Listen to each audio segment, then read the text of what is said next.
एक द्रुतगामी हाइवा बापा झीओंक उपरे चढ़ी जिबारु घटनास्थल रे ही बापा झीओंकर मृत्यु होईछि। तेणु घटनास्थल रे उत्तेजना प्रकाश पाइबा सह स्थानीय लोक माने रास्ता रोक करथिले। एपरी भयंकर दुर्घटना घटिछि जगतसिंहपुर जिला कुजंग कुठियासाही निकटरे।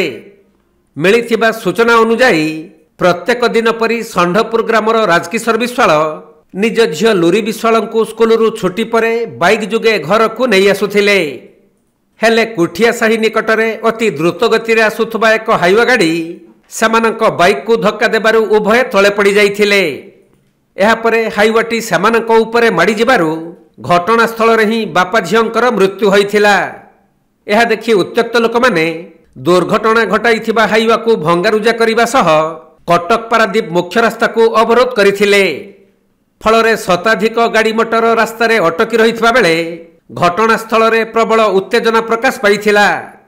खबर पाई पुलिस पहुंची हाइवा गाड़ीटी को जबत करी उत्त्यक्त लोकंकु बुझासुझा करिसंती।